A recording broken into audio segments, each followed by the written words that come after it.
están?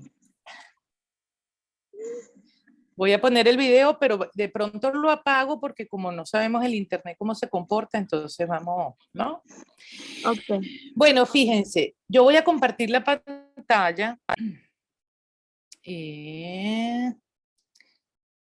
para esta clase. Déjenme poner primero. Ay, ¿cómo hago?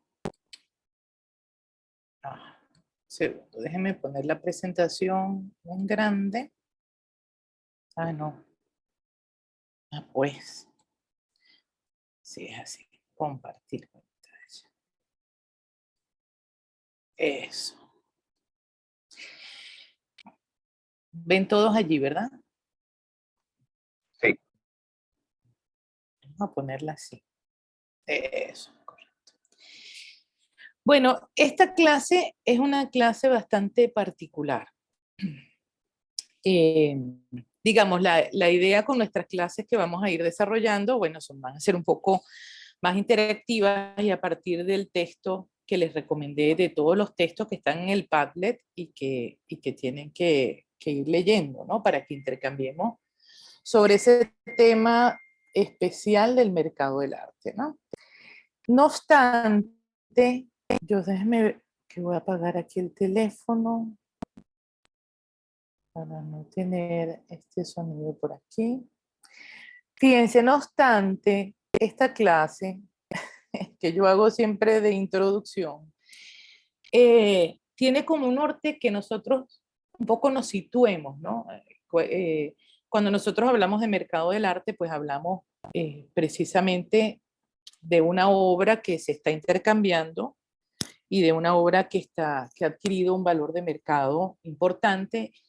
Y hablamos del arte como una forma de relación, ¿no? Dentro de las economías y de los paradigmas mundiales de los sistemas económicos, de intercambio, en subastas, etcétera, ¿no? Que va a ser lo que vamos a desarrollar con el texto de Sarah Thorpe.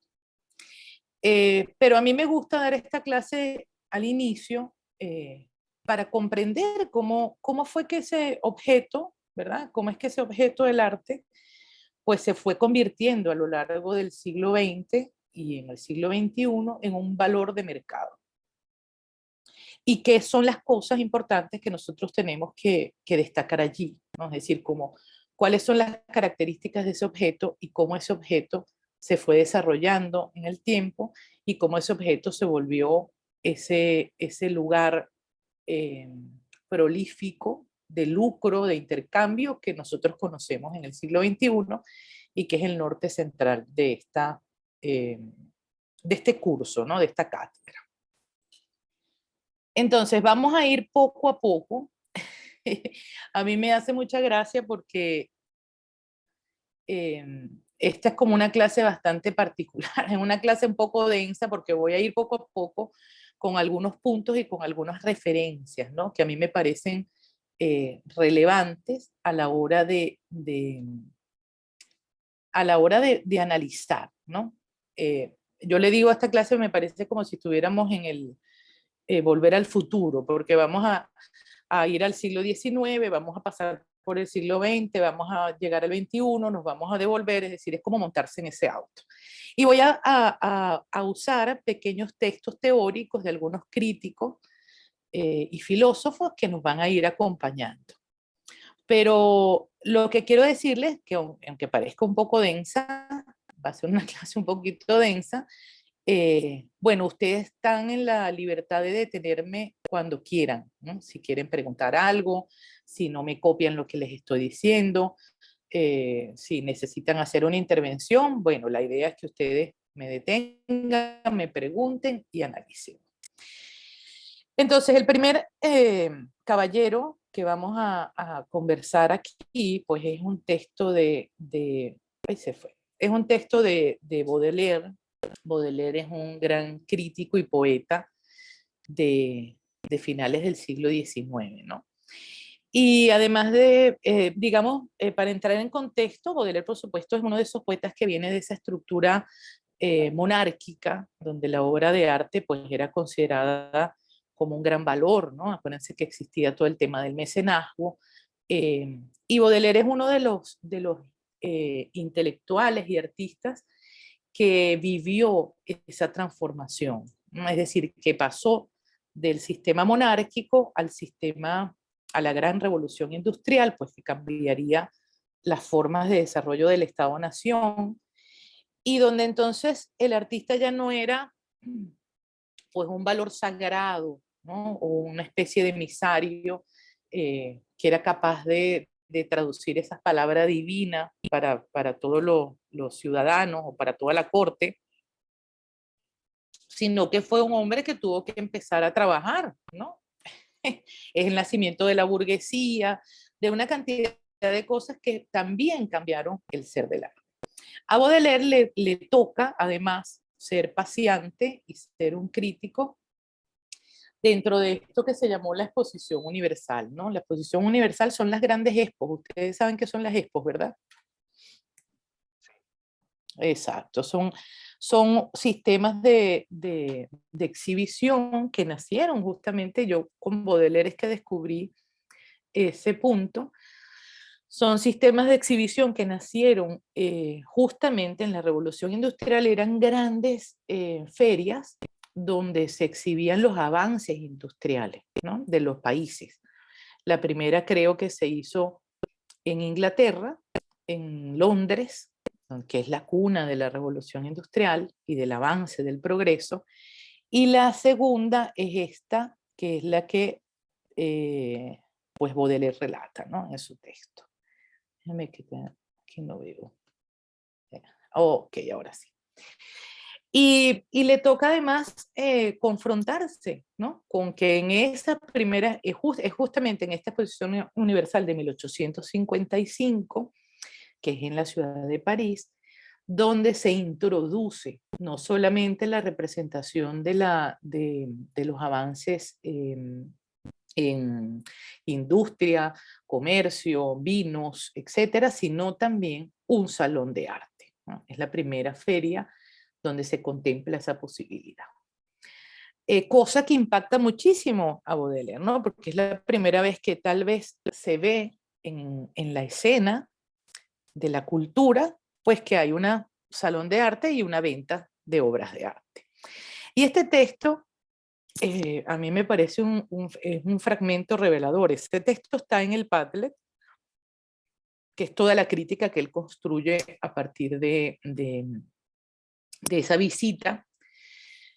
Pero yo tomo este fragmento para traerlo aquí a la clase y me parece un fragmento revelador, ¿no? Que nosotros podríamos con él incluso pensar en el desarrollo del arte durante todo el siglo XX, ¿no? Y él dice, dejo de lado la cuestión de si al refinar continuamente a la humanidad proporcionalmente a los nuevos placeres que ofrece, el progreso indefinido no sería su tortura más cruel e ingeniosa.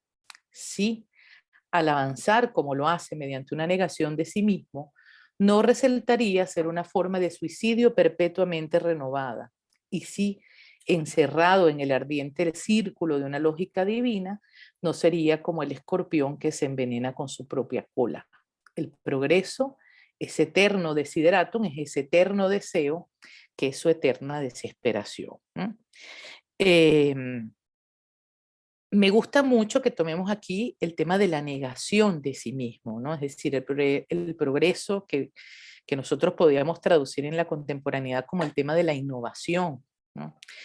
El avance, esa forma perpetuamente renovada de reinventar nuevos logros o nuevos estados para el intercambio, para el crecimiento, pues para Baudelaire es un eterno deseo que va a ser su eterna desesperación.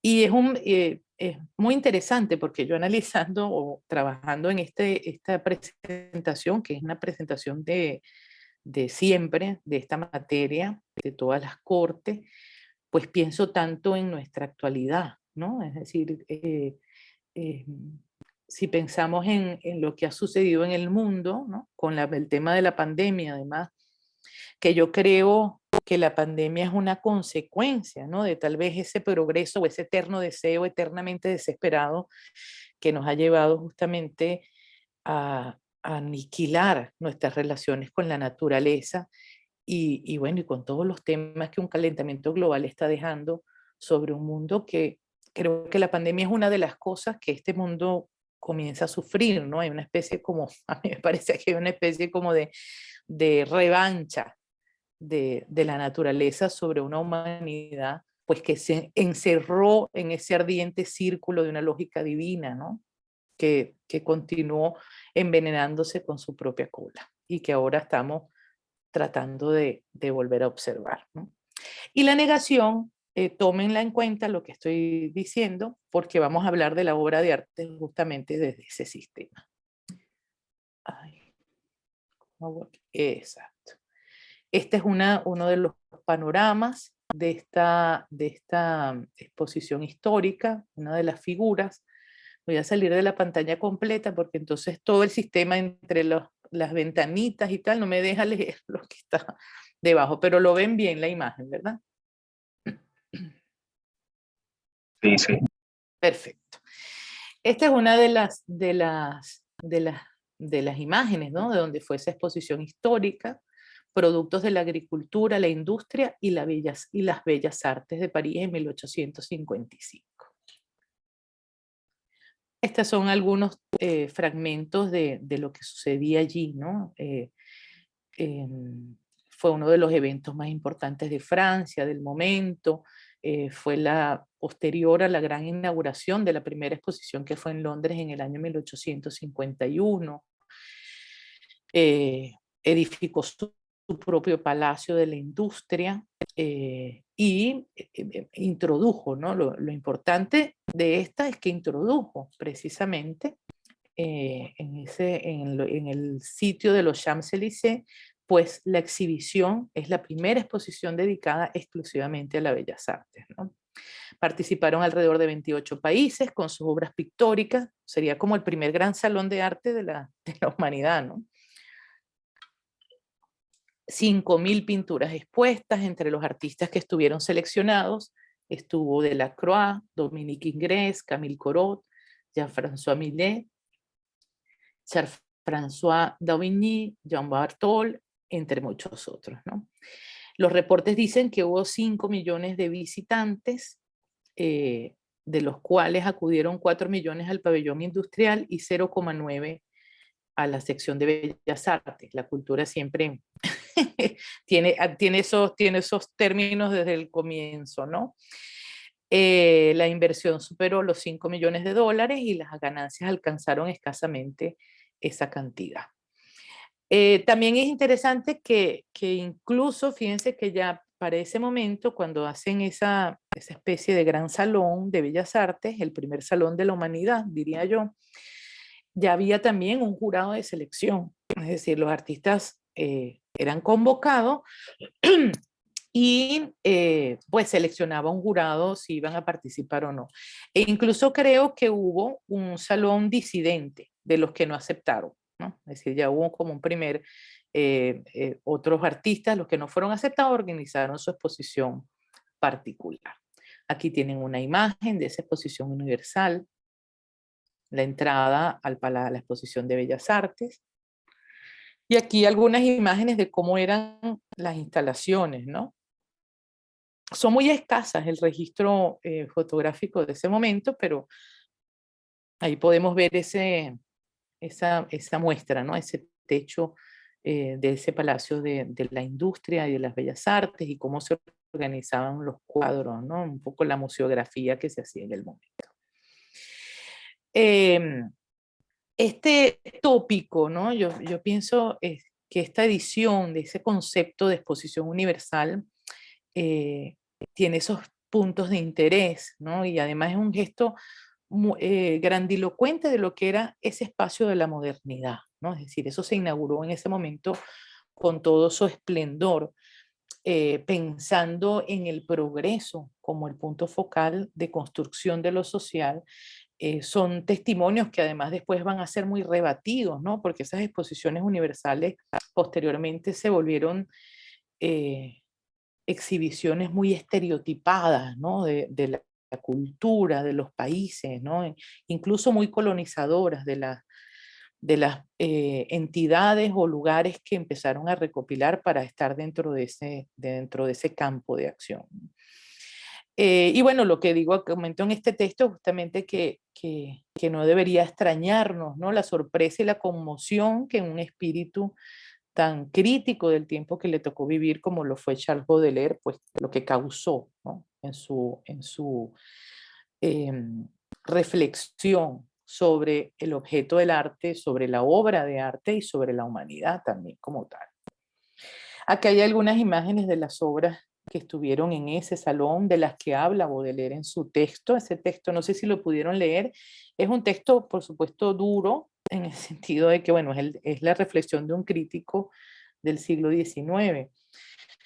Pero cuando tengan un chance pueden repasarlo y ahí van viendo como, a mí me parece muy interesante, porque además Baudelaire está en ese momento impactado por lo que está pasando con la obra de arte, cómo la obra de arte está desmayando, ¿no? Como objeto, transformando su valor de uso por valor de cambio, pero al mismo tiempo está entusiasmado, ¿no? Yo creo que todos estos creadores y estos intelectuales que vieron esa transformación de lo social, nosotros también vivimos un principio del siglo XXI muy convulso, ¿no? O sea, podríamos sentirnos relacionados con la mirada bodeleriana. Pero como todos estos creadores, pues también tenían era una especie de rechazo, pero de pasión por lo que estaba sucediendo en el mundo de las artes y en el desarrollo social y económico de sus épocas, ¿no? Esta es una pintura de Courbet. Creo que esta no fue aceptada y esta es una que se llamó el Pabellón del Realismo. Fue uno de los que organizó justamente su propuesta al margen de lo que aceptaron los académicos de la Gran Feria. Una obra de Delacroix. Vamos a ir pasando, vamos a ver varias imágenes para justamente irnos relacionando con ese pulso, ¿no? De la creación, de los temas que se tocaban, ¿no? Fíjense que en el caso de Delacroix, de Ingres, los temas, la mayoría son temas históricos, remembranzas del tema monárquico, de distintos episodios, y ya empieza también esa transformación de la obra de arte a develar otros territorios, como esta pieza de Courbet, ¿no? Es un óleo sobre lienzo. Está justamente el pintor trabajando y todas esas personalidades que están allí, pues son personajes destacados de la época, poetas, críticos, pintores, artistas, etc. La justicia de Trajano, la entrada de los cruzados a Constantinopla. Y esta es una pieza de Delacroix que también estuvo ahí, que es la Casa del León. Y les pongo esto porque es muy curioso con lo que pasa con el mercado del arte, para que vean esta imagen, la que está más colorida, buscándola yo por internet para traerla justamente a la clase, me encontré con una página donde la imagen, es decir, es un museo, un lugar virtual donde tú puedes descargarla y según el tamaño que la descargues, la pagas y la puedes imprimir y tenerla, ¿no? Esas son otras nuevas formas de mercado e intercambio que vamos a estar viviendo.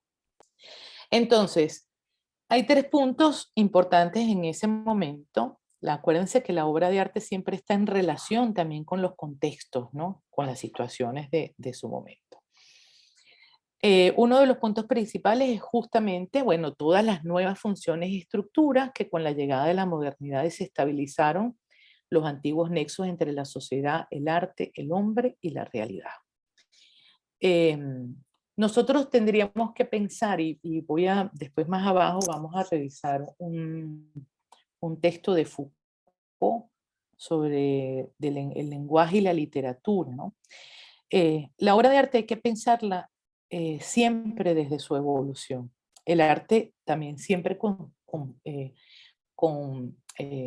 lleva dentro de sí un enigma, ¿no? Es decir, en los tiempos de la obra, una obra pervive en el tiempo, y una obra es activa en el tiempo por las relaciones que ella misma tiene para transmitirse en una suerte de presente activo, ¿no? Ese presente activo es el que le da su su vida, ¿no? Cuando la gente dice, bueno, ¿qué es una gran obra de arte? Una gran obra de arte es con precisión una pieza cuyo presente activo se desarrolla a lo largo del tiempo. Vamos a pensar lo que es ese presente activo, es decir, el artista, ¿verdad? Tiene una relación con una idea, una intuición o una necesidad de construir un sentido a través de la materia. Cuando ese artista construye ese sentido a través de la materia, está en un presente, ¿verdad? Donde está batallando con esa materia para construir ese tercer lugar, que no es precisamente su intuición, que no es precisamente la realidad, sino que es un espacio otro, un tercer punto, donde la obra surge, ¿no? La permanencia de una obra como una gran obra de arte es que ese tercer punto, es decir, ese presente que se vivió en ese momento cuando el artista batalló con esa materia, pues se vuelva un presente para el espectador que lo ve a lo largo del tiempo. ¿Cuál sería, por ejemplo, una de las obras maestras más grandes en ese presente activo? A la compañera que le tiraron una torta por allá en España, por cierto. ¿Vieron esa noticia? A la Gioconda, ¿no? Ha sido. Ajá, a la Gioconda. Pasó alguien y le lanzó una torta. Le han hecho de todo a esa pieza, pero fíjense qué interesante cómo el público continúa interactuando con esa imagen, ¿no? En la batalla de Da Vinci es un gran constructor de sentido, Da Vinci es un contemporáneo, es un hombre maravilloso. Leer a Da Vinci es una locura. Yo hice un concurso de arte que tuvo que ver con él, que se llamaba El cálculo de las proporciones, justamente para celebrar los 500 años o sea, para homenajear los 500 años de su fallecimiento, que se cumplieron hace como un par de años, creo que fue en el 2019, 2018, 2019. Y bueno, Da Vinci habla de incluso el tercer ojo, ¿no? Cuando él habla en la construcción del discurso artístico, él dice que la realidad de la obra, es decir, el, el, el artista observa el afuera, pero la realidad de la materia no es lo que está afuera ni lo que el artista está mirando, sino algo que ocurre en el ojo misterioso, dice, en el ojo tenebroso, que es como un tercer lugar, ¿no? Bueno, ahí está la Gioconda, que es una de las obras más importantes, pues, de la humanidad, ¿no?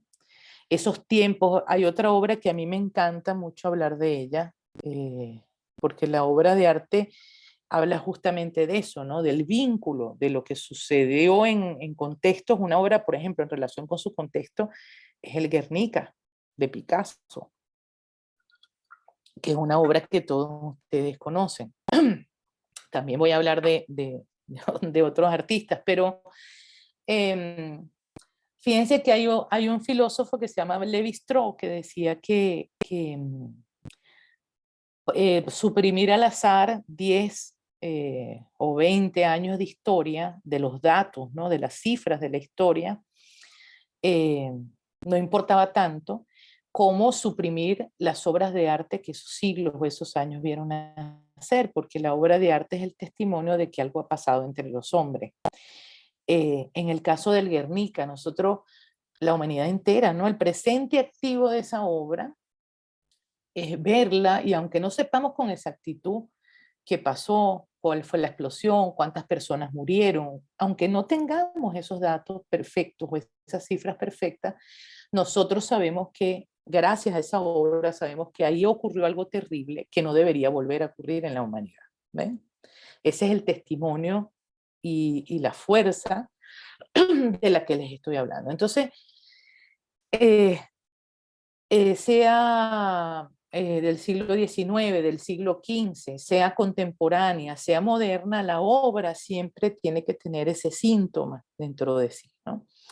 Y va a estar siempre en acción con las relaciones que ella esté estableciendo y con las funciones y estructuras que vayan pasando. Pero si su presente activo no está en concordancia o es breve, pues siempre va a haber, bueno, puede desaparecer, ¿no? Entonces, en ese contexto de Baudelaire, ¿verdad?, en que estamos hablando, ¿no?, pongo ese punto de atención importante, me desvío un poquito inevitablemente, pero pongo ese punto de atención importante porque todas unas nuevas funciones y estructuras, el desarrollo de un espacio urbano, la masificación, la inversión del espacio público y del espacio privado, las ciudades abigarradas, la construcción, el levantamiento de valores, de lugares, de mercancía, todo eso va a ser un movimiento que va a crear una ruptura irreversible, ¿no?, entre lo que eran los vínculos y funciones originales de las ciudades monárquicas y de una obra de arte o de un artista que en aquel momento era el traductor de la verdad, ¿no? El traductor, había un hilo conductor entre el artista como un elegido, un ser capaz de concretar en la pintura, en la poesía, en la danza, pues el reflejo de esa naturaleza de Dios y la verdad, de ese misterio que había.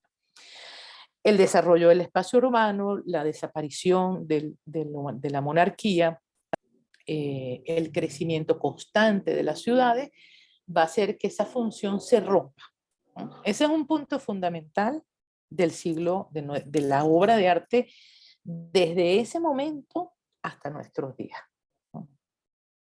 Así la analicemos desde lugares diferentes, ella va a tener esa característica, es decir, ya ella no va a hablar de esa traducción del mundo, de Dios de la verdad, sino que va a estar en un discurso autónomo, en un discurso donde ella misma va a ser la experiencia, ¿no?, la revelación en su propia gestión y en su propia autonomía. Pero el quiebre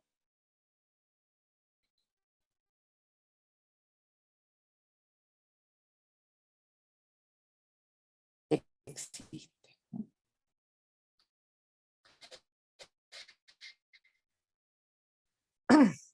Detalles, ¿no?, del arte antes de la modernidad. ¿Me siguen? ¿Sí? ¿Sí? ¿Aló? Se ha cortado un Sí, poco y te la seguimos. última Se cortó, frase. pero ahora sí. Ah, te cortó, ¿no? Pero es que vi que decía, voy a apagar la cámara para que vayamos con... Exacto. Así que cuando apago la cámara los desaparecen, no los veo. ¿Ahora sí me escuchan? Sí, perfecto. Sí, perfecto. Ok.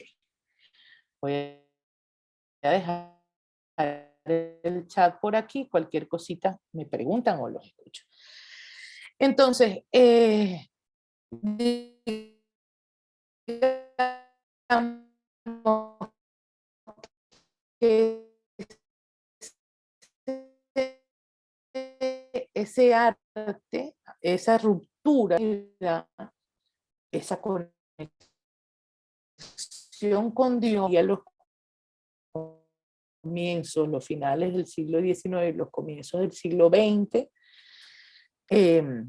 una fractura, ¿no?, con eso, dice Miguel que escucha cortado. Sí, yo también.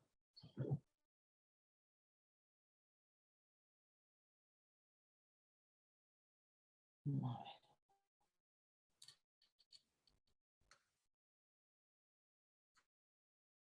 Ay, qué problema con el internet. ¿Escucha mejor? Ahora sí. Ok. Yo voy a ir poco a poco y ustedes me avisan cuando se pierdan. Esa ruptura, ¿verdad? Con ese vínculo precisamente va a ser la propuesta del arte moderno. Es interesante capturarlo desde ese lugar, ¿no? El arte moderno va a mirarse a sí mismo como un arte autónomo, deslastrado de esas vicisitudes, es decir, de esa necesidad de transmisión con esa palabra primera.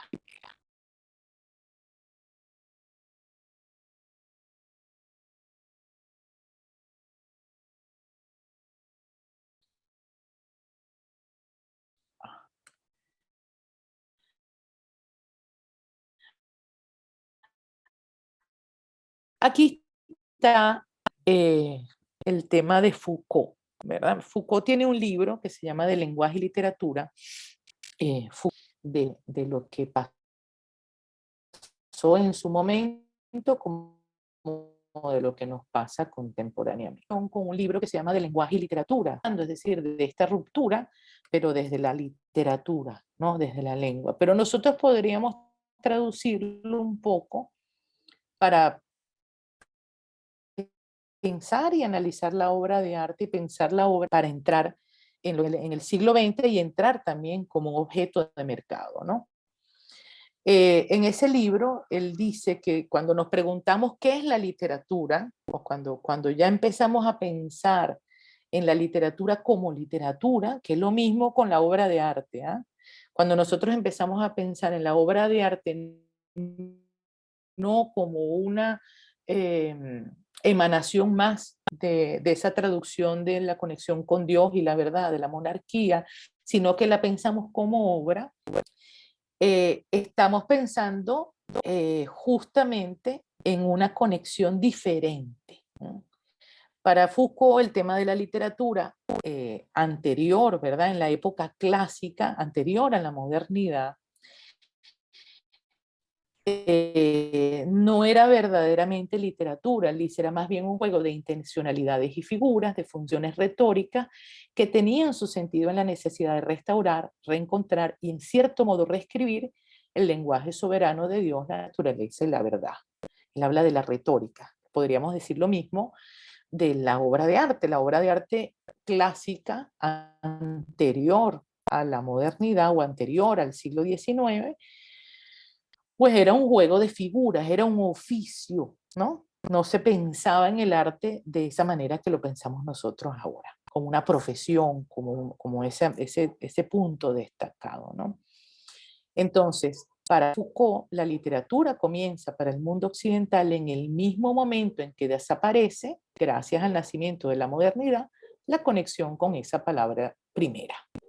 La muerte de la retórica, de esa retórica clásica, es en cierto modo el nacimiento de la literatura, de una literatura que se vuelve su propio objeto, su fin y su principio, y de donde se desprende una obra que solo habla para repetir y para borrar. ¿Me siguen? Sí, sí.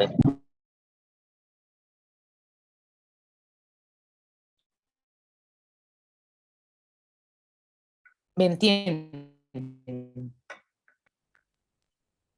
¿Comprenden lo que estamos trabajando? ¿Sí? ¿Sí? ¿Sí?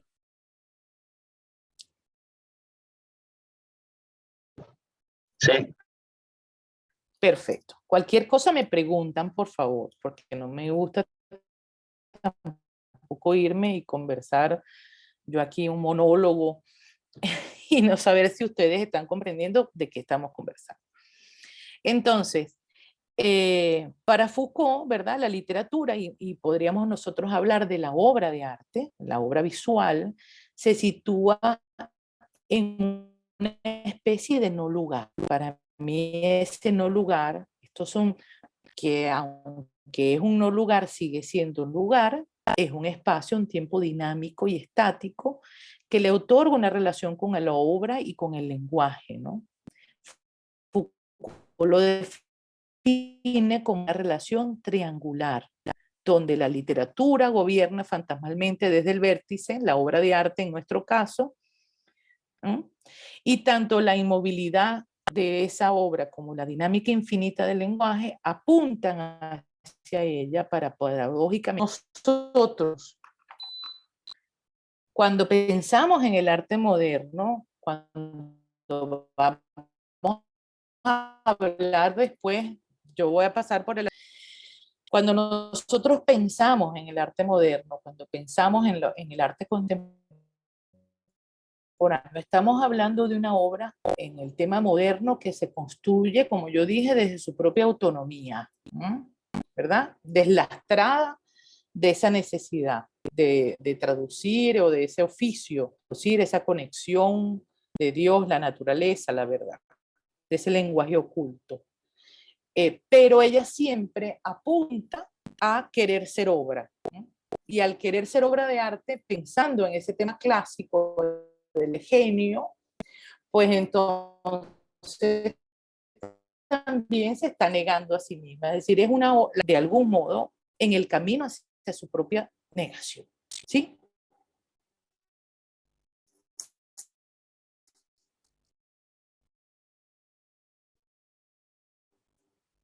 Dice Foucault finalmente, la literatura no es para un lenguaje el hecho de transformarse en obra, no es tampoco para una obra el hecho de ser fabricada con lenguaje. La literatura es un tercer punto, diferente del lenguaje y diferente de la obra.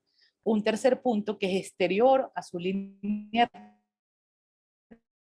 recta y que por eso dibuja un espacio vacío, igual como nosotros decimos la pregunta constante, ¿qué es la obra de arte? Las personas en el siglo XIV o XV, pues no se preguntaban qué es el arte, ¿no? Ni qué es la obra de arte. El arte estaba allí. Tenía su fin bien claro, tenía sus causas, sus consecuencias. Eso se rompió con la revolución industrial, con el nacimiento del mundo moderno, con la ruptura con Dios y la verdad, y con los fines de esa humanidad que se transformó en otro camino, en otro contexto, en otro desarrollo.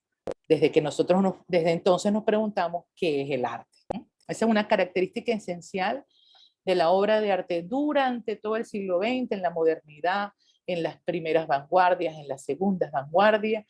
Va a ser una característica que además se va a desarrollar también en los años 70, en el arte contemporáneo, en el nacimiento de la contemporaneidad, y que también sigue seguramente construyéndose para nosotros en el siglo XX.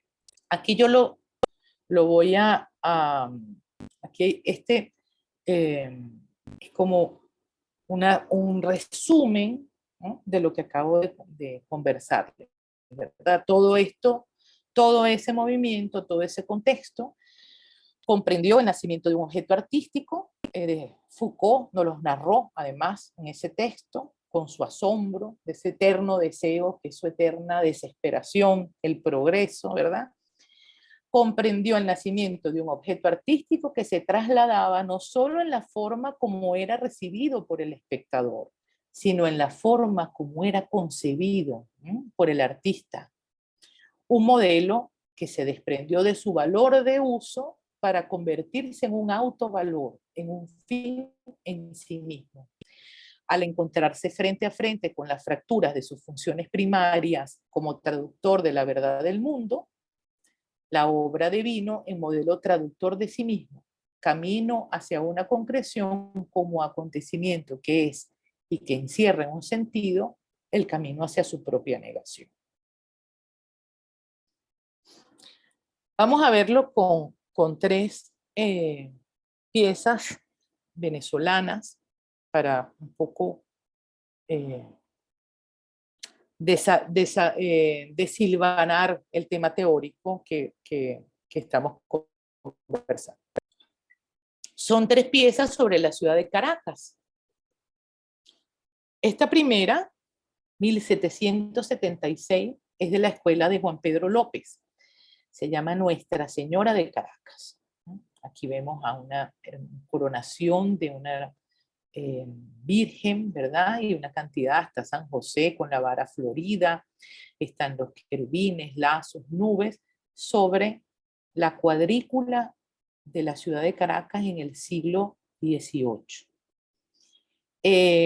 Además es muy interesante porque yo no sé si ustedes saben, bueno, el arte colonial tiene sus características bastante particulares en el caso venezolano, porque con la colonia, por supuesto, no habían autonomías. La mayoría de las reproducciones que se hacían o de las pinturas que se llevaban a cabo, las esculturas, etcétera, eran reproducciones de estampas que llegaban desde España, ¿no? O sea, mandaban como unas pequeñas gráficas, por decirlo de algún modo, unas pequeñas imágenes, y los artistas, los oficiantes, trabajaban en la construcción de ello, en templos, etc.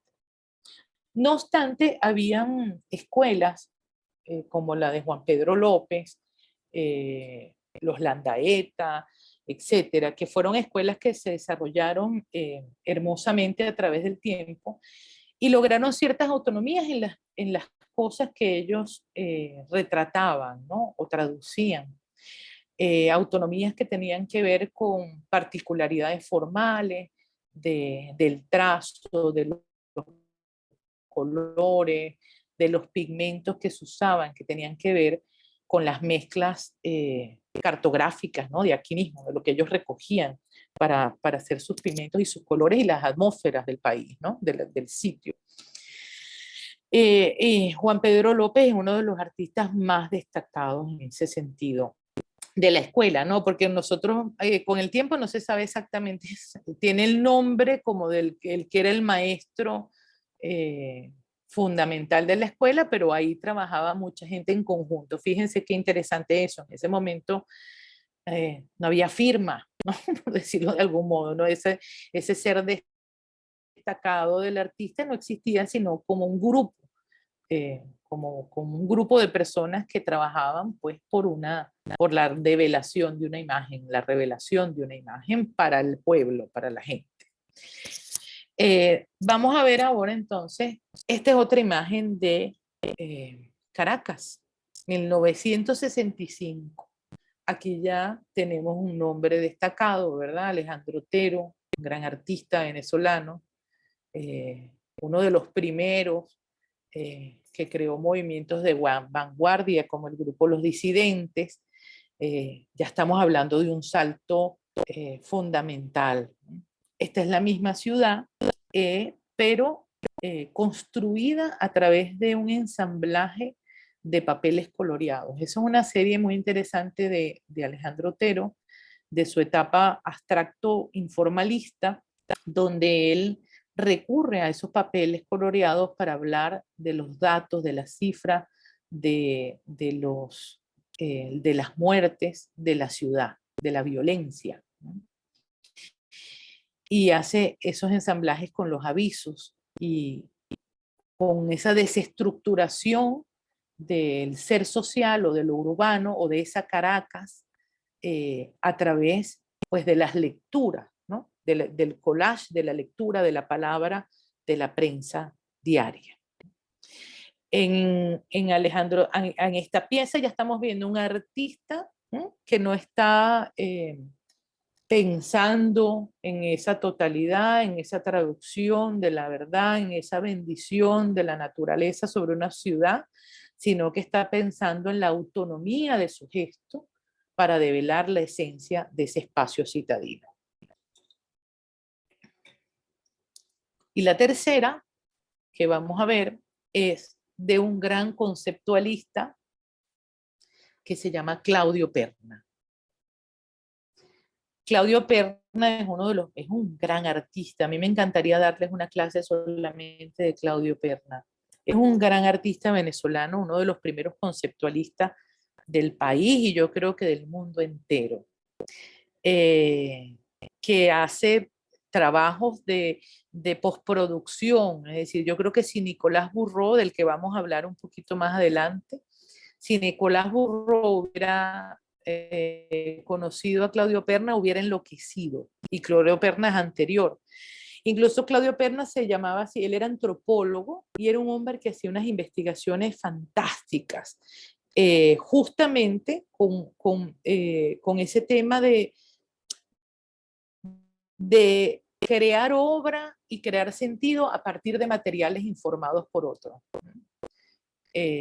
Por eso la postproducción, ¿no? El término postproducción de Nicolás Burro tiene que ver con eso, con una estética, con una obra de arte que ya no piensa en el genio de la materia, que ya no siente que su trazo es Dios, sino que agarra productos informados por otros y los consolida en una nueva imagen, construye una nueva imagen. En el caso de Alejandro Otero, del que hablamos ahorita, ahí está el genio, ¿verdad? Aquí está la conexión con Dios y la verdad, y la traducción de un grupo de personas sin autoría, que se reúnen a consolidar ese espacio. En este caso ya encontramos la figura del genio, la firma, ¿no? Alejandro Otero, y su trazo particular, que ahora es el trazo autónomo, es decir, la verdad ya no está fuera, sino está dentro de esa materia. Y en el caso de Perna, pues bueno, ahí está haciendo alusión a Nuestra Señora de Caracas, ven el dibujo que tiene que ver con el mismo cuadro de Juan Pedro López que le enseñé al inicio. Él toma esa materia, toma una imagen de la ciudad y deconstruye ese espacio para consolidar esta Virgen de Caracas, que es alusiva al espacio colonial, pero que al ser esa tarjeta postal que él manda incolada con papel, que introduce dentro del mensaje de la imagen, pues habla entonces de una ciudad desestructurada, compleja.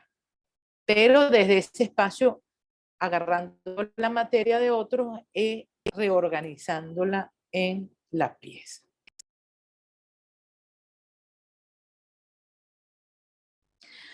Dice Baudelaire, y ya un poco para darle cierre a Baudelaire y vamos a entrar en la estética relacional, que ya la medio anuncié. En líneas generales, digamos que toda esa conformación del orden de las ciudades y de la vida, ¿verdad?, que llevó a Baudelaire a contemplar a la humanidad sumida en ese desesperado y eterno deseo nunca cumplido, también nos dirige hacia una dinámica donde el objeto, y específicamente la obra de arte como objeto artístico, cambió, como ya les he dicho, sus funciones de valor de uso en valor de cambio. El mismo Baudelaire, en otro de sus textos, yo no consigo, tengo esa cita, pero no consigo el texto original, pero él apuntaba en sus reflexiones la potente extrañeza que nacía dentro de los objetos de mercado, los cuales, al revestirse, decía Baudelaire, de la máscara enigmática de la mercancía, perdían la antigua autoridad que les confería el valor de uso. E incluso Baudelaire propone en ese texto, como única posibilidad de salvación del objeto artístico dentro de la civilización industrial, el intento de reproducir en la obra de arte esa misma destrucción del valor de uso, para lo cual el arte debía negarse a sí mismo y convertirse en una mercancía más allá de la mercancía, una mercancía absoluta capaz de abolir radicalmente a la propia mercancía. ¿Quién? Yo no sé si me siguen, pero ¿quién será el artista que convirtió en el siglo XX a la obra de arte en una mercancía más allá de la mercancía? Piensen porque es fácil. Warhol, ¿no? Warhol, claro, Warhol. Imagínense, yo digo, a mí Baudelaire me asombra, exactamente, Miguel. A mí Baudelaire me trae de los nervios, porque yo digo, ¿cómo este hombre ya en el siglo XIX vio eso, que hizo Warhol tiempo después? Para que vean. Y ahí es donde estamos, ese es el punto, ¿no?, crucial de esa deliberación.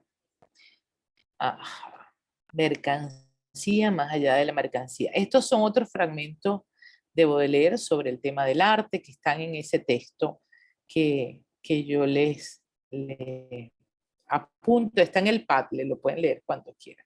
Pero vamos a avanzar porque ya nos queda poco tiempo y no quiero no hablar de Nicolás Burro. Ahí en el Padlet también tienen la estética relacional, el PDF de estética relacional de Nicolás Burro, y tienen el de postproducción, que es interesante como para revisar esta secuencia, ¿no?, que les nombré al principio, y en especial esta obra que niega todo sobre la ciudad de Caracas y que está construida de los fragmentos de relatos construidos por otros, ¿no? Pero habla, Nicolás Burro es muy interesante porque yo creo que nosotros como humanidad, con el tema de la evolución de la obra de arte, pues vivimos cosas muy complejas, ¿no? Sobre todo a finales del siglo pasado. Yo no sé si ustedes se acuerdan de ese tema apocalíptico que en muchos casos se tomó como mito, es decir, el final del milenio era visto apocalípticamente, el error del milenio se llamaba, una cosa que iba a suceder cuando pasáramos del 1999 al 2000, y que visto lo visto, yo creo que sí pasó. O sea, sí hubo un error de milenio que es el que todos estamos viviendo, porque bueno, pensar en los inicios del siglo XXI arrancó nada más y nada menos que con la caída de las Torres Gemelas. ¿Se acuerdan de ese suceso, no? Y bueno, hemos vivido desde entonces hasta acá una exacerbación, ¿no? De los fundamentalismos, de las guerras. En el efecto 2000, dice, apunta Miguel ahí en el chat, exactamente, ¿no? Hemos vivido una exacerbación de las guerras, de las confrontaciones, de pandemias, de muertes colectivas. Es una cosa incansable, ¿no? Yo me preguntaba el otro día, de verdad, ¿hacia dónde, no? Tenemos que ir. Y esa pregunta también se la hace el arte. ¿Hacia dónde va? Creo que todas las exposiciones que yo he diseñado en los últimos tiempos, en los últimos 2 años, pues todas empiezan su argumentación por una pregunta, ¿no?, que le hago a los artistas, y por preguntas que los artistas hacen a través de sus obras. ¿Quiénes somos? ¿Dónde estamos? ¿Cómo nos estamos representando? ¿Quiénes éramos antes? ¿Quiénes somos ahora? Y sí, es un efecto complejo, ¿no? Pasan tragedias tan grandes como la confrontación bélica, hasta cosas como lo que pasó recientemente en esta escuela de los Estados Unidos, ¿no?, donde murieron una cantidad de niños. Entonces, creo que estas preguntas, estas inquietudes que les he traído atajadas desde distintos puntos a mí misma, cuando estuve revisando ayer todo el material, pues me iban sorprendiendo, porque decía, bueno, qué interesante cómo el pensamiento y cómo los filósofos y cómo los artistas pues van construyendo cosas que nos siguen, nos invitan a reflexionar y nos ayudan a saber también que no estamos tan solos en el mundo con nuestras interrogantes abiertas. Entonces, Nicolás Bourreau, a finales del año del siglo XX, fue uno de los pocos críticos. Él fue director del Palais de Tokio, que además está en el mismo sitio donde fue la Exposición Universal de París, y que es ahora donde está el Gran Palais y el Petit Palais, que son grandes sitios de exhibición de arte contemporáneo. Y Nicolás Bourreau fue uno de los pocos, durante los 90 había mucho tema filosófico, por decirlo de alguna manera, ¿no? Mucho Foucault, Baudrillard, etcétera. Mucha construcción de teoría, está todo el tema de la posmodernidad, que también lo deben recordar, pero no había alguien que hablara sobre la producción de los artistas, o sea, qué pasaba en esas obras de arte y qué pasaba en ese desarrollo, ¿no? Y él es el único que se toma ese argumento, que se toma esa tarea, además, para construir este maravilloso libro que se llama Estética Relacional, donde habla de una filosofía o de una teoría del arte contemporáneo, y además con ejemplos y con relaciones establecidas a partir de las obras de distintos artistas, ¿no? Por eso es muy valioso su producción. Y después de Estética Relacional, escribe un libro que se llama Postproducción, que es uno de mis favoritos. Es un libro muy pequeño, lo tienen en el pad, léanlo porque es una delicia. Tiene muchísimas publicaciones más, por ahí yo tengo otro que estoy revisando, y recientemente Nicolás Bourreau hizo, creo que en la Bienal de Venecia, una exposición colectiva, donde hay una artista venezolana que se llama Lucia Pisani, y tiene que ver justamente con el tema del calentamiento global. Preocupado, o sea, son todos artistas que trabajan desde el tema de esa revancha de la naturaleza, ¿no?, que es lo que estamos viviendo. El tema de la estética relacional se los voy a resumir de una forma bastante breve, ¿no? Por supuesto.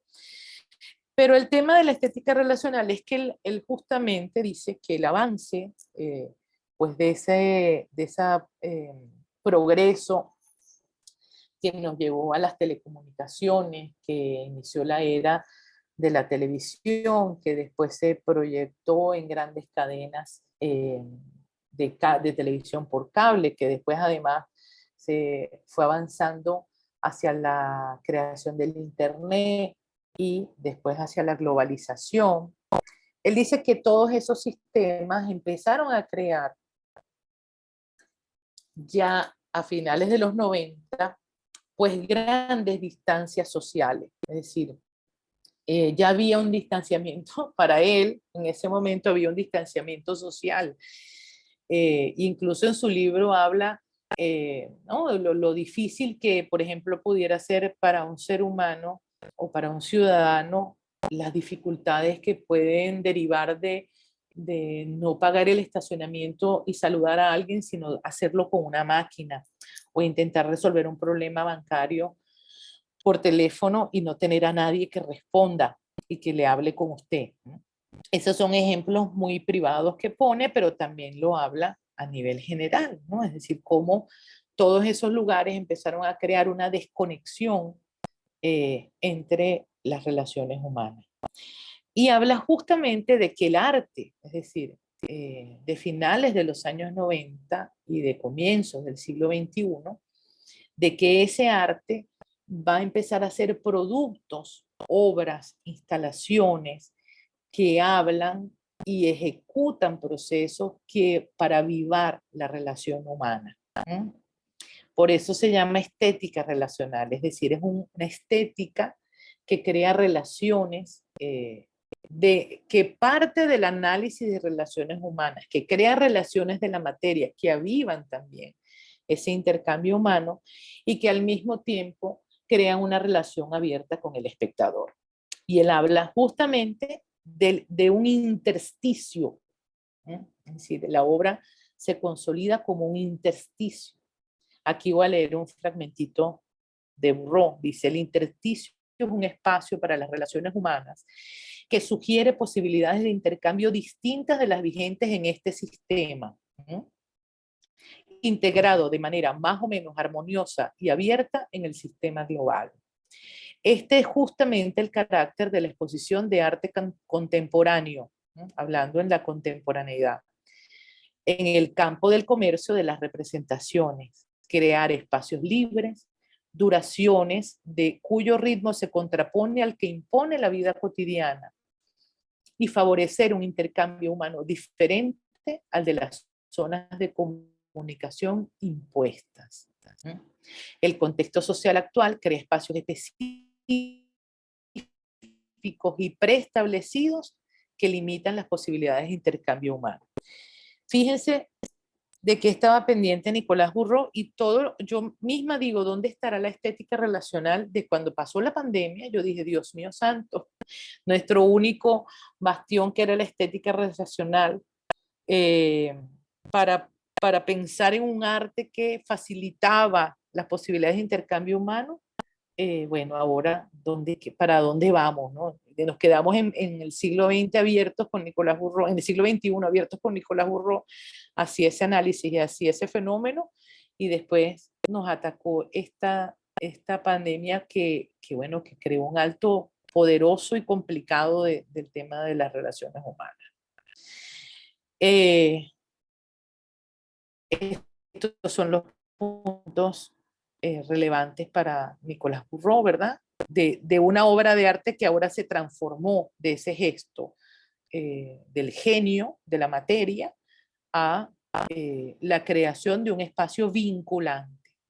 ¿Dónde estamos ahora? En un espacio global que cambió paradigma, el mundo es aparentemente visto por todos, disminución de las relaciones humanas, fugacidad de la experiencia en las redes sociales, en los intercambios globales y también el crecimiento muy contundente del mercado del arte.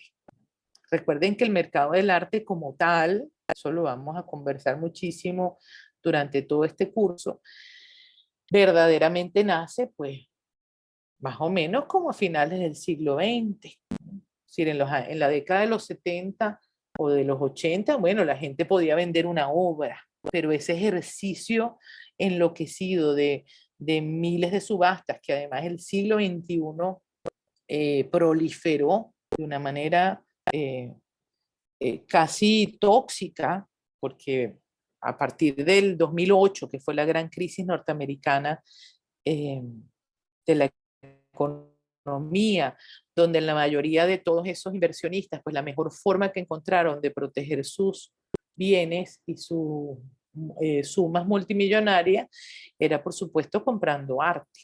Y eso hizo que el mercado se volviera extremadamente prolífico y empieza un surgimiento de entre el 2008 y el 2016, 17, recientemente, antes de la pandemia. Bueno, habían ferias y salones y bienales, pero casi tóxico, ¿no? Era demasiado lo que uno estaba viendo a cada rato. Entonces el mercado también tiene un pulso muy importante en la consolidación del arte contemporáneo. Pero igual volvemos al punto de la forma, ¿no? De eso que les hablaba del presente activo, independientemente de que estos contextos varíen. Fíjense que hemos visto tres contextos: el contexto de la obra clásica anterior a la modernidad, el contexto de la obra que surge en el espacio de la modernidad, el contexto de la obra que surge en el tema de la vanguardia, el contexto de la obra conceptualista que entonces empieza a irrumpir desde otro punto de consolidación de las ideas y de la materia en el espacio. También estamos viendo el contexto de la obra más contemporánea desde la mirada de Bourreau y la estética relacional. Hemos pasado desde la revolución industrial al asentamiento de los museos, hemos pasado por las guerras, los conflictos del siglo XX,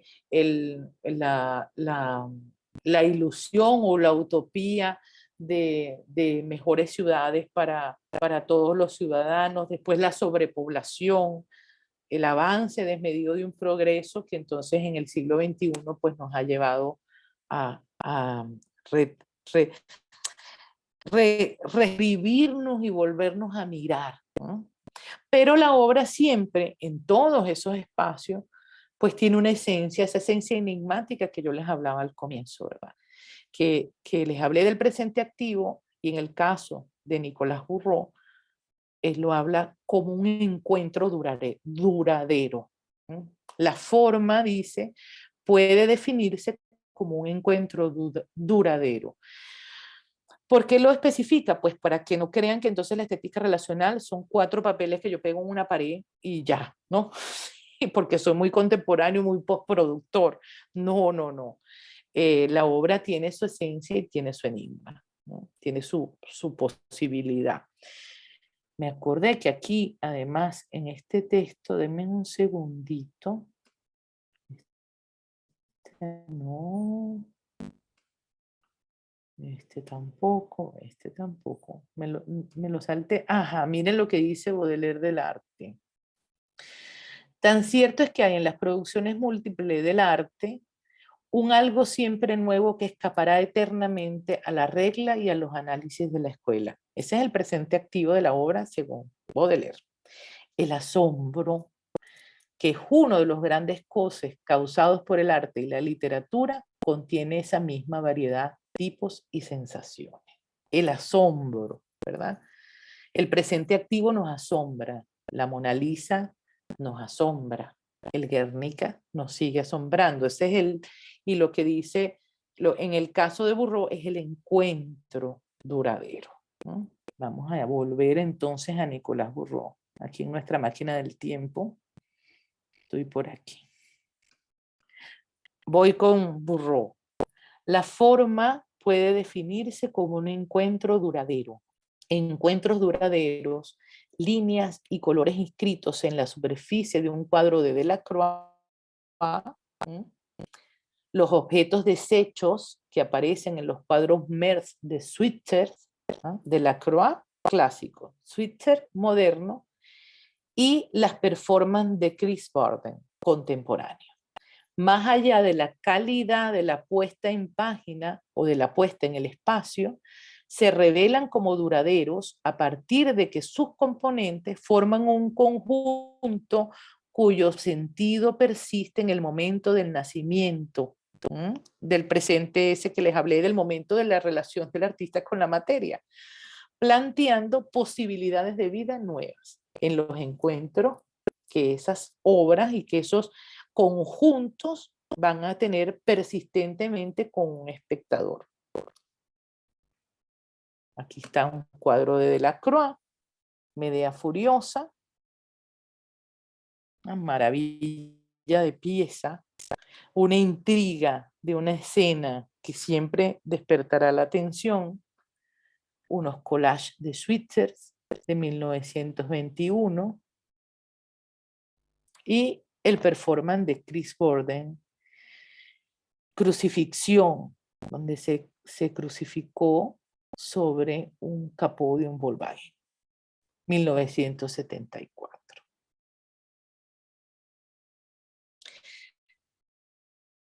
Nicolás Bourreau, en su Estética Relacional, dice: el arte actual muestra que solo hay forma en el encuentro, en la relación dinámica que mantiene una propuesta artística con otras formaciones artísticas o no. La esencia de la práctica artística residiría así en la invención de relaciones entre sujetos. Cada obra de arte en particular sería la propuesta para habitar un mundo en común, la obra como una propuesta para habitar un mundo en común, y el trabajo de cada artista un haz de relaciones con el mundo, que generaría a su vez otras relaciones y así sucesivamente hasta el infinito. ¿Cómo van hasta ahora? ¿Qué les ha parecido? ¿Tienen alguna pregunta? ¿Algún comentario?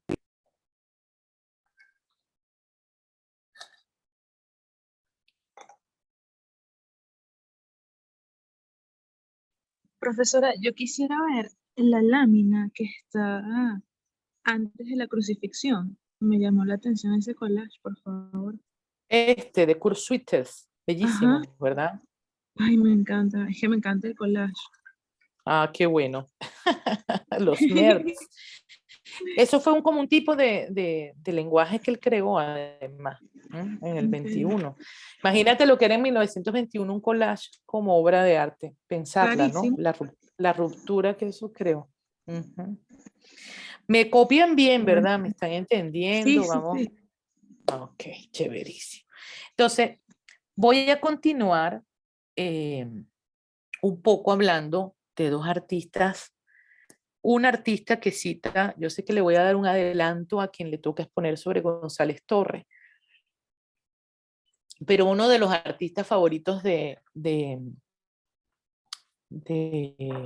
Nicolás Bourreau es justamente Félix González Torres, y habla muchísimo. Tiene un capítulo prácticamente en Estética Relacional dedicado a González Torres. Yo quisiera que ustedes, bueno, que como aclararles que todo esto que he hablado hasta ahora, que podría como parecer un poco, bueno, no, yo no diría inconexo, pero es para que nosotros entendamos la materia del mercado del arte, ¿no? Es decir, como tener el contexto crítico de cómo la obra de arte, qué es lo importante dentro del tema de la obra de arte, cómo se ha transformado desde distintos ejercicios, desde que se volvió algo que se podía comprar, cómo se ha transformado en el curso del mercado y que tengamos como esa mirada de estos distintos análisis, ¿no? Para poder entrar entonces en la materia que nos va a corresponder con el libro de Sarah Thornton, que ya es más específico a contextos contemporáneos. Eso sí, lo han entendido a lo largo de esta clase de hoy, ¿verdad?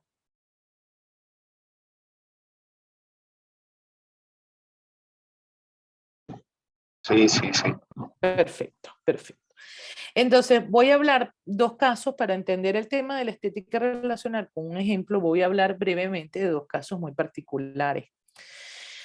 El primero es Félix González Torres. Él es un artista que falleció en los años 90. González Torres es un artista de origen cubano que se fue a Miami, bueno, huyendo del tema de su país, y además era un artista que tenía HIV en una época donde fue muy difícil, ¿no? Digamos que el HIV además ha venido también a colación con la pandemia del COVID, porque bueno, nos recordó a muchos esa etapa donde no llegó a ser una pandemia, pero fueron unos momentos bastante crudos, ¿no? Incontrolables antes de que se pudiera saber de qué se trataba exactamente, cómo se contagiaba, etcétera, ¿no? Y cuáles eran las medidas para tratar médicamente a personas con HIV. Entonces González Torres es un artista, fíjense que toda su construcción es muy conceptualista y requiere un intercambio activo con la experiencia del espectador. Crea relaciones muy importantes dentro de su producción. La pareja de González Torres fallece antes que él, de HIV. Uy, ahorita se me olvidó el nombre. Y él dedica gran parte de su trabajo justamente a hablar de esa ausencia, de la ausencia de ese ser que él amó. Yo tuve la oportunidad, en esa exposición, una exposición de González Torres aquí en el 2001. 2001, yo tuve la oportunidad de ser guía, yo trabajaba en esa época en el Museo Alejandro Otero, aquí en Caracas, como guía de sala en educación, pues. Estaba pequeña. Y entonces González Torres llega a esa muestra maravillosa y la instala en el espacio y yo todos los días veía la exposición, ¿no? Aquí les voy a poner esta imagen. Y había una esquina llena de estos caramelos. Una esquina, pero mucho más grande que esta, eran de este color como plateado, y había una esquina llena de los caramelos. Entonces, yo ingenuamente, la gente puede, fíjense qué interesante, la gente puede ir y llevarse los caramelos. O sea, parte de esta obra es que la gente se acerque, se lleve los caramelos, sí se lo comen, ya te voy a contar. Se llevan los caramelos y la obra se va deconstruyendo. O sea, ya por ahí tenemos un punto muy interesante donde la interacción del espectador con la pieza hace que la pieza se vaya transformando, ¿no? Pierde ese carácter sagrado de la obra que no se toca. Entonces yo era guía de sala y veo que está la torre, pues, y van pasando los meses, la semana, y se la van comiendo hasta que ya yo veo que queda un poquitico chiquitico, ¿no? De caramelo. Y bajo corriendo donde el muchacho de registro, el que hace el registro de obras, el de conservación, y le digo, oye, mira, ya los caramelos se están acabando. Hay que reponerlos porque no va a haber pieza. Y entonces él se rió muchísimo. Y ahí fue donde me explicó que no se reponían y que porque ese triángulo, pues esa pirámide que estaba allí, tenía un peso específico. Todos los caramelos que estaban allí comprendían un peso específico y que ese peso era el peso de la pareja de Félix González Torres que había fallecido. Es el peso físico de ese cuerpo. Yo creo que ese fue mi primer contacto abrumador, emocionalmente hablando, con el arte contemporáneo. Todavía les cuento esa historia y se me salen las lágrimas, exactamente. Tengo que respirar profundo para no llorar. Cuando yo regresé a la sala y vi aquel pedacito que quedaba, entendí todo, ¿no? Miren qué obra grandiosa, además, es decir, cómo desestructura en la concepción sagrada de la obra que no se toca, de la obra maestra, pero al mismo tiempo la vuelve un acto sagrado, es decir, eso de comer la obra, ¿no? El caramelo, además ese tema de tragar también lo dulce, que además es una alegoría del cuerpo amado. Miren todo el curso maravilloso de presencia y de ausencia que hay dentro de esa relación, ¿no? Por eso es que es el artista favorito de la estética relacional para Nicolás Bourreau. No voy a ir más a fondo porque hay varios de ustedes que les toca exponer a Félix González Torres. Aquí hay otras imágenes de González Torres, de sus propuestas. Esta de los relojes es maravillosa, se llama Perfect Lovers, y son relojes que se instalan en el espacio museográfico a la misma hora. Y bueno, del tiempo, del uso, de la sincronía depende que esos amantes sigan marcando el mismo tiempo, ¿no? El mismo segundo. Fíjense qué imagen tan sencilla que puede ser tan arrebatadora para un público común, ¿no? Digamos, para entenderla, para verla, para sentirse en conexión con eso.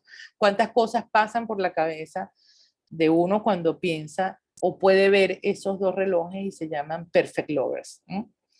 Hay casos en los que se han instalado y hay un reloj que se detiene y el otro sigue. Hay casos en los que las horas se detiene uno y vuelve a agarrar y entonces las horas ya no son las mismas. Bueno, una preciosidad de imagen.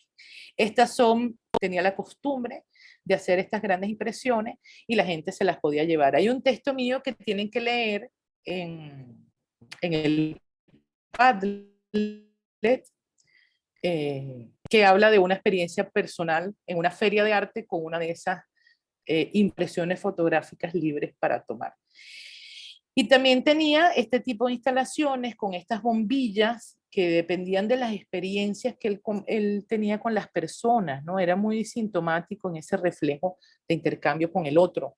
Este se llama Lovers Paris, son dos bombillas que están encendidas al mismo tiempo, y hay otras que son nombres de personas. Esta, por ejemplo, que está aquí, no me acuerdo cómo se llama, pero podía tener que ver con algún contacto humano que tuvo con alguien y le hacía esa develación de esa energía, de esa luz que vibraba en esas estructuras escultóricas, en esas súper delicadas instalaciones.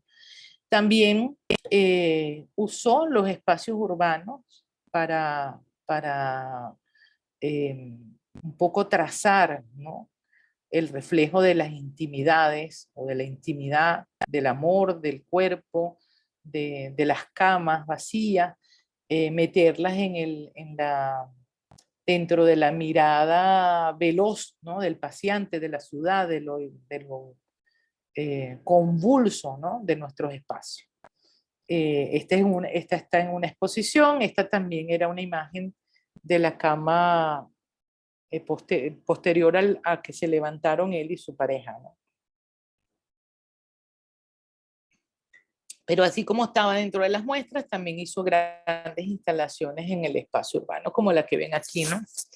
Entonces, muy interesante, además, esa detención, ahora que vivimos el confinamiento, pasamos esos grandes confinamientos, pues vimos lo que era una ciudad detenida, ciudades completamente detenidas, ¿no?, del curso normal del tiempo, de la velocidad, de la rapidez, del apuro, de la angustia citadina. Pero en aquel momento, González Torres metía esa mirada repentina, ¿no?, de esa especie de ese espacio íntimo elevado a la enésima potencia.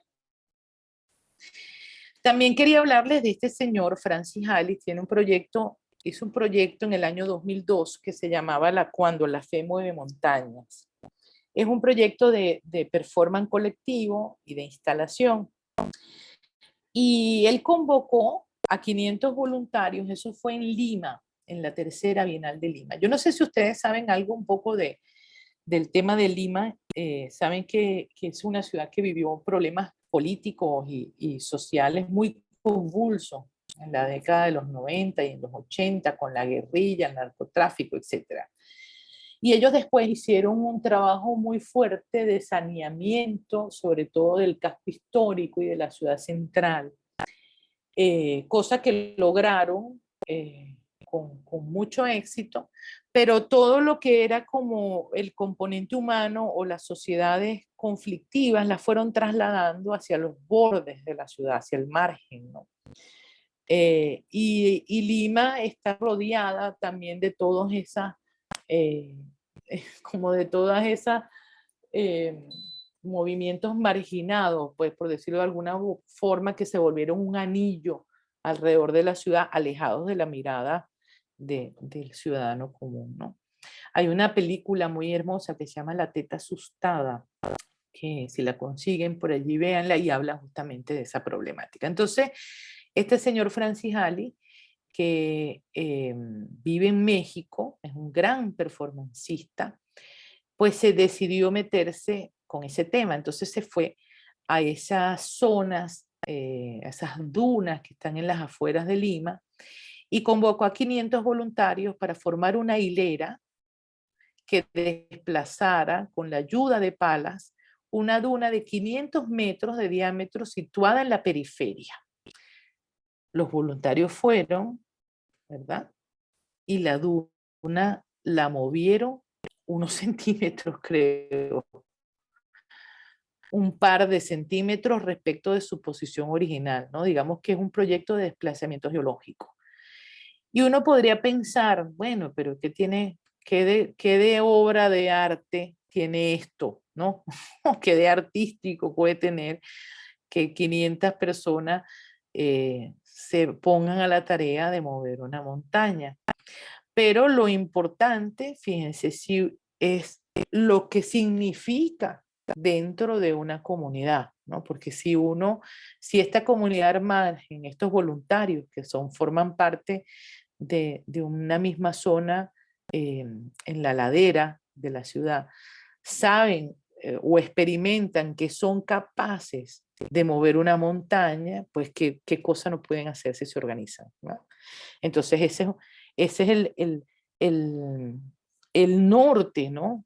Perfecto dentro del tema de Nicolás Bourreau. Cómo trasladar la obra de arte para que se vuelva una experiencia de crecimiento humano, ¿no? Una experiencia donde un grupo puede saber que es capaz de muchas cosas, que si fue capaz de mover una montaña, pues es capaz de mejorar para sus contextos y para sus propias vidas, pues lo que se proponga, ¿no?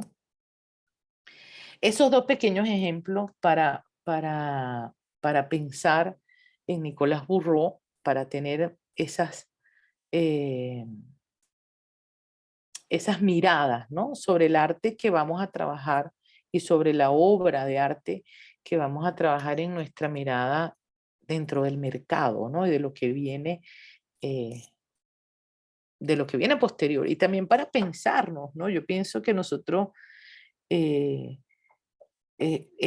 así como partimos de la exposición universal, ¿verdad? De un arte donde surgieron después los grandes relatos de lo moderno, las promesas de un nuevo tiempo, donde lo humano, ¿no? La exposición universal además tenía ese talante, donde lo humano va a ver en concreto y frente a sus propios ojos la materialización de sus capacidades, de sus logros.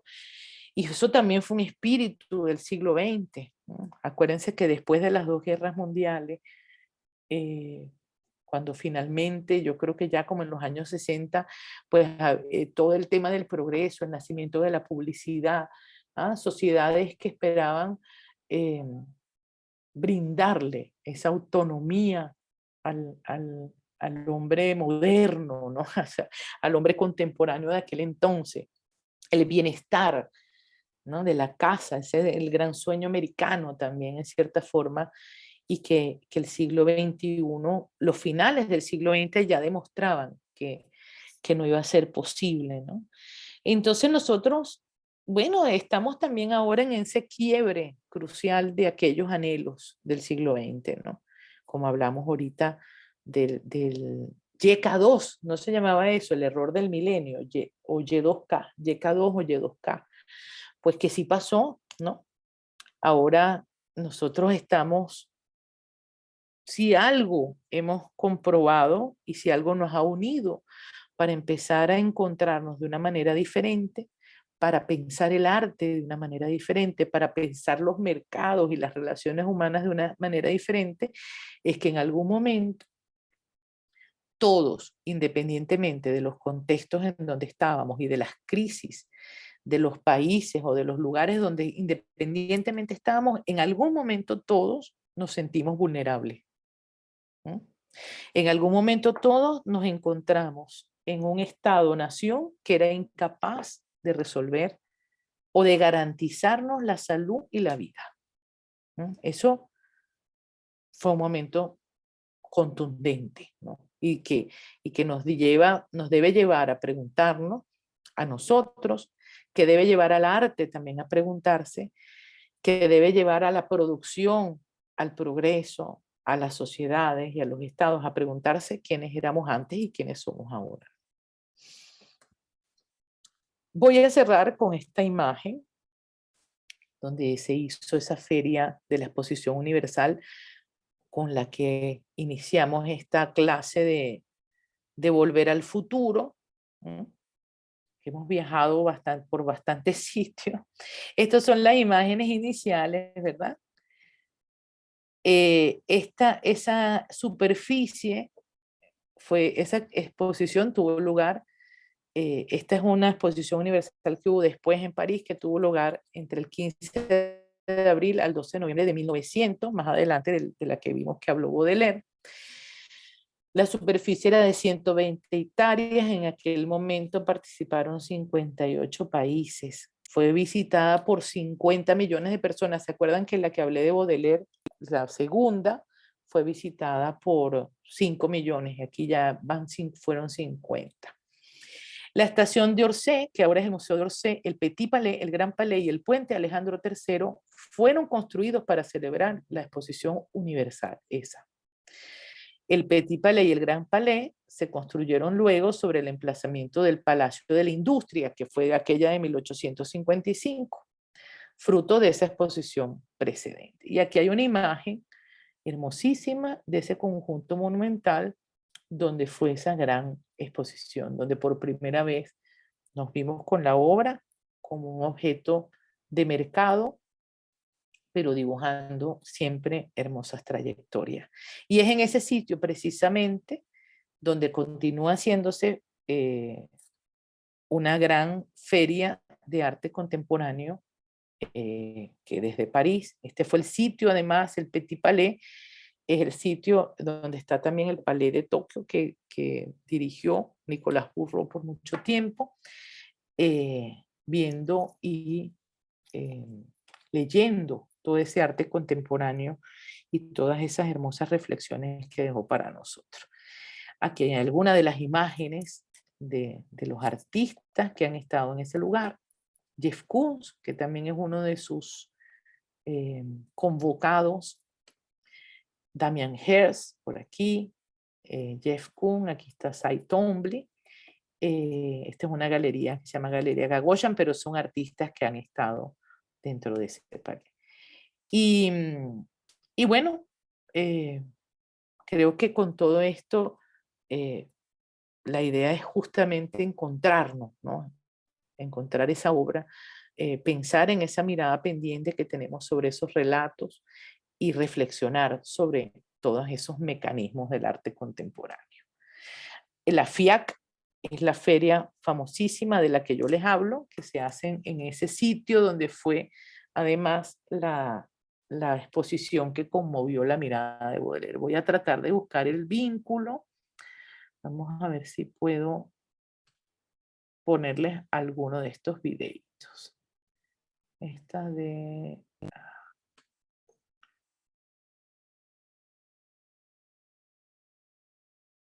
Creo que me tengo que quitar los audífonos para que escuchen, ¿verdad?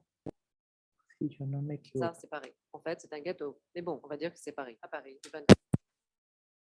Commence par le Grand Palais, bien sûr. 184 galeries, 25 pays, plein d'artistes. Les performances in process, les projections MK2, en face la Welcome Parade du buffet. Hop, on traverse la Seine et rive gauche, une nouvelle berge de Seine avec un parcours d'œuvres ouvert à tout le monde. 193 drapeaux, puis on retraverse les Tuileries avec une boombox, des lettres, des barrières, un pont, Bon.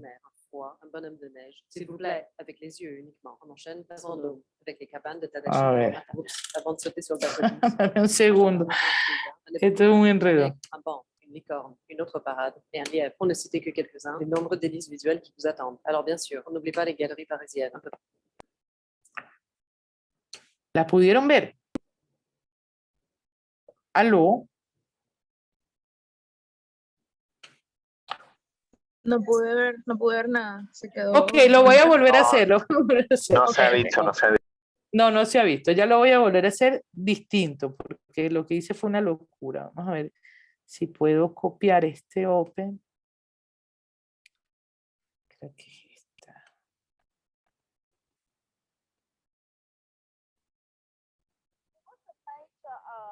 There was a major challenge this year, which was to rethink the geography of the Grand Palais. Ah, ok, ahora sí, vamos a ver. Esto voy a escapar y tengo que compartir la pantalla correcta.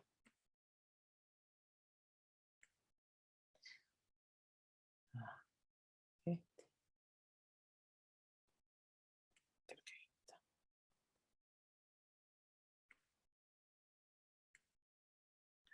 Ahí sí lo ven, ¿verdad? Ahora sí. Sí, ahora sí. Falta Ok, ponerlo en lo voy a pantalla poner completa. en pantalla completa. Fíjense qué hermosa la relación de nuestro viaje en el tiempo, de Volver al Futuro. Ese espacio es el espacio donde Baudelaire visitó en 1855 e hizo esa reflexión. Ahí va. There was a major challenge this year, which was to rethink the geography of the Grand Palais with, for the very first time, the utilization of the Salon d'Honneur, which is the historical center of the Grand Palais that people really had no knowledge of. There's something very intangible too, that you can nevertheless get quite a clear feeling of. It's the level of energy. It's a sense of excitement, anticipation, this drive to participate. We are going to discover art things from artists we sort of know and everything. And then at the FIAC, there is also new galleries that we are going, and we hope to discover the new coming artists that we can afford. No one in my work in the art world can not be there. And all the people that we expect are here. So it means we never stop. I think I'm surprised because as soon as I arrived, I already saw like 2 paintings right away. So I think the mood is good. Well, it's the best setting for a fair. Being in this building is always a pleasure, and it also really brings out the best in the artworks that we show. And there's always so much to see in my daily croissant in the morning. This is an international fair. We have a lot of French collectors, but also European and American collectors coming in. Sometimes also even from Asia and Russia. So it's a crossroads. Not many cities in the world can offer such exceptional venues, and that certainly contributes to a construction of meaning, which is obviously our intention at FIAC and the intention of the galleries that are exhibiting with us. FIAC is full of artists, and now probably in the FIAC you have 60 or 65 artists coming from all over the world that have come to install their booths. And it's exciting to meet them, and it's a good opportunity to meet them. À chaque fois, je vois des œuvres que je trouve extraordinaires, qu'on ne voit pas forcément partout. Ce qui est intéressant, c'est le mélange et les choix spécifiques. Il y a des vrais projets qui peuvent venir même d'un galeriste lui-même. Enfin, j'ai des amis qui montrent dans les Tuileries, etc. Donc, j'aimerais bien savoir des choses absolument. The galleries want the fair to remain very much at human proportions, that the stands are actually bigger, which is something that I wanted to do to give the galleries more ease on the surface that they were exhibiting in. On a choisi l'occasion de cette FIAC pour présenter 2 artistes que nous représentions pas jusqu'à présent, et c'est le moyen pour nous de déterminer qui s'intéresse à ce travail pour créer un petit peu l'émulation avant leur exposition. Well, it's 1900, the year that the building has been built, so it gives a special spirit here. And probably it linked to a certain period of Paris that disappeared and appearing again. There is a great amount of collectors that is only seeing artists' work on art fair. So it's a part of the work that is for artists to be present there.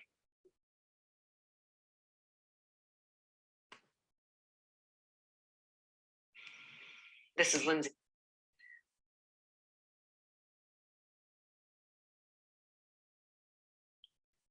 ¿Lo vieron? ¿Lo escucharon? Sí, ahora sí. Sí. Y quisiera cerrar, déjenme ver si lo puedo, denme un segundito, si puedo cerrar con justamente una de las propagandas que es muy interesante. Es esta.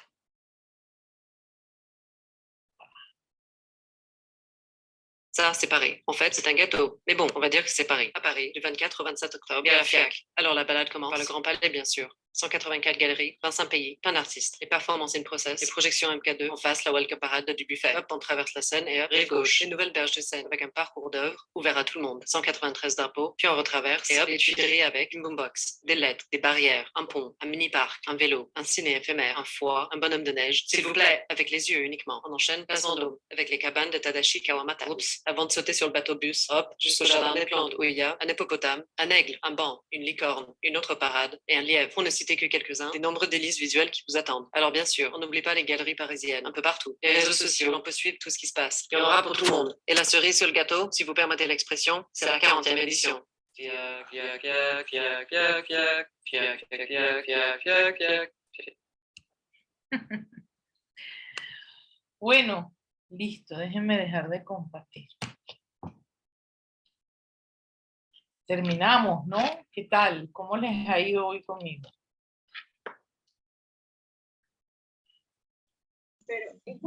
Me encantó esta clase, profe.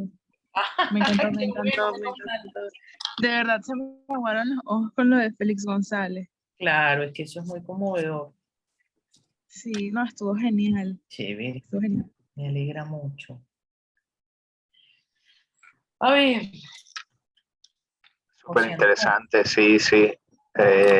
Yo quería decir que la obra esta de los caramelos me ha recordado a la obra de Ai Weiwei, de Claro. las pipas de girasol, que la vi en Sevilla, en el Centro Andaluz de Arte Contemporáneo. Se expuso, fue la primera exposición, creo, en España que era solo de Ai Weiwei. Qué maravilla, ¿no? Ai Weiwei es un gran artista, sí. Sí, sí, sí. Y la historia también, eso me ha recordado por la historia de que se iban acabando los caramelos, ¿no? Que creo que la obra, cuando se expuso en Sevilla, al principio estaba abierto y se podía andar entre medio de las pipas. Después, cuando llevaba ya un poquito de tiempo, pusieron como un pasillito en medio para que pasara la gente en medio de las pipas. Y después, yo creo que cuando yo la visité, ya no se podía siquiera pasar porque la gente se estaba llevando las pipas. Claro, claro. Y esas pipas sí valen dinero porque eso sí se han vendido después. Bueno, ya tú verás lo que Se va a han pasar. vendido, yo no sé cuántas, se vendieron 100.000 unidades o no sé qué, yo no sé, se vendió algo, he leído alguna noticia. Ahora buscando el nombre de la exposición, porque es que no me acordaba tampoco de cuándo fue, ¿no? Sé que fue en Sevilla, pero no me acordaba dónde había sido y demás. Bueno, pero búscala en la semana y la traes para la próxima clase, para comentarlo un poquito, porque es muy interesante eso que comenta, y a los que les toque exponer González Torres y van a leer algunas cosas mías sobre ese tema, cómo el mercado también condiciona ese gesto natural de los artistas, ¿no? Del intercambio, a veces. Las formas, ¿no? Claro, claro. Ah, les toca a Miguel y a Raluca. Exacto. Ah, vale. Ya va a ver, pero búscalo, José Antonio, lo traes para la clase que viene. Sí, eso seguro que encuentro alguna publicación de prensa o algo Buenísimo. donde se pueda ver. Buenísimo. Bueno, queridos, muchísimas gracias por su atención. ¿Se acuerdan que el miércoles que viene no tenemos clase? Porque yo tengo un compromiso que no pude, era este miércoles y me lo cambiaron para el otro miércoles. Sí. Pero nos vemos el miércoles siguiente, que ya sería 15, ¿verdad? De junio. Y para ese miércoles tienen obligatoriamente, eso sí, porfa, porque es chévere que ya las lecturas las vayan haciendo para que comentemos un poco en clase. Se van a leer la introducción, de Sarah Thornton, del libro de Sarah Thornton de 7 días en el mundo del arte, que lo tienen en el Padlet. y el primer capítulo, que es el capítulo de la subasta.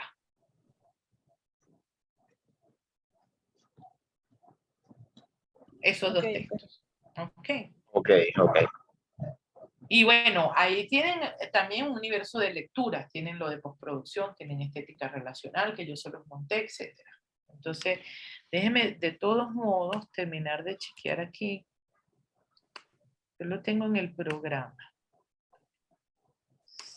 Un segundo, no se me vayan, denme un minutito.